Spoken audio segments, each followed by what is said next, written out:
Praise the lord. దేవునికి స్తోత్రం. మీ అందరికీ ఉదయకాల సమయంలో హృదయపూర్వకంగా వందనములు తెలియజేయుచున్నాం.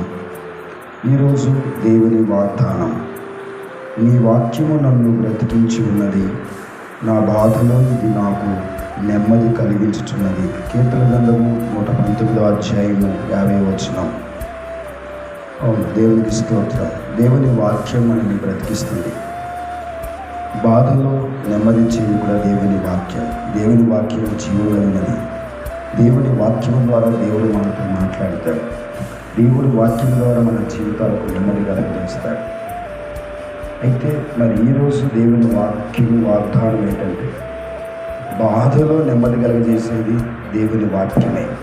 బైబిల్ గ్రంథంలో దేవుని వాక్యం రాయబడింది. 6 బాధల నుండి ఆయన నేను విడిపించును, 7 బాధలు కలిగినను నీకు ఏ కీడు తగలదు.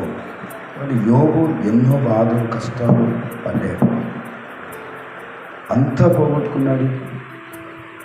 అయితే చివరికి దేవుని మీద విశ్వాసం, దేవుని మీద భయభక్తులు కలిగి ఉండటం వలన మరలా దేవుడు తన బాధలంతా తొలగించి, తన కష్టమంతా తీసివేసి, తన కన్నీరంతా తుడిచివేసి, పోయినవన్నీ మరలా 2 అంతలుగా దేవుడు దయచేశాడు.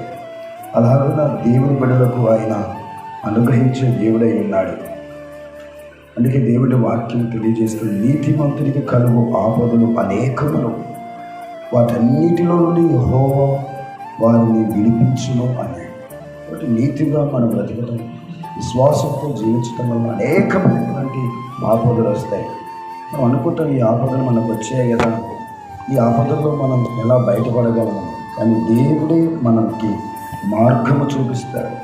బైబిల్ గ్రంథంలో యోబు పడిన కష్టాలు చూసాం, దావీదు పడినటువంటి బాధలు మనం చూసాం.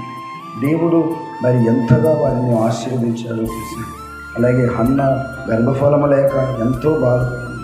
దేవుడు ఆమె గర్భం తెరిచి గర్భఫలం ఇచ్చి దేవుడు ఆయనను ఆశీర్వదించాడు.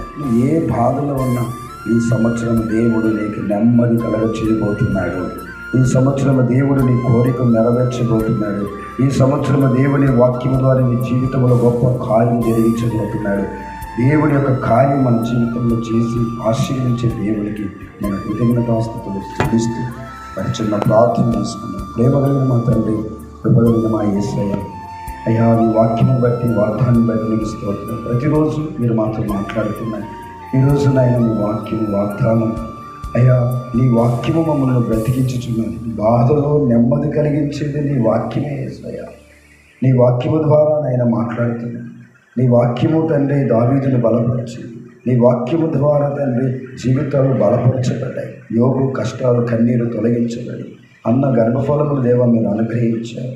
మరి తండ్రి ఈ ఉదయకాల సమయంలో ఈ వాగ్దానం వింటున్న ప్రతి బిడ్డను మీరు దీవించున్నాయి. ఈ వాగ్దానం ద్వారా బిడ్డలను మీరు బలపరచాలి తండ్రి. ప్రతిరోజునైనా ఉదయకాలం నీ సన్నిధిలో లేచి అయినా ప్రతి మొదటి గడియ నీతో గడుపుతుకునే కృప దయచేయమని ప్రార్థిస్తున్నాం. ఆ విధంగా మీరు ఆశీర్వదించండి, దీవించండి. నీ వాక్యం ద్వారా బలపరిచి, నెమ్మదించి, సమాధానమిచ్చి, ఆశీర్వాదం కలగచేయమని, ఈ ఉదయకాలకు దీవెన కుమ్మరించమని యేసయ్య పరిశుద్ధమైన నామములో ప్రార్థన చేసి అడుగుచూ ఉన్నాము తండ్రి. ఆమేన్. దేవునికి స్తోత్రం.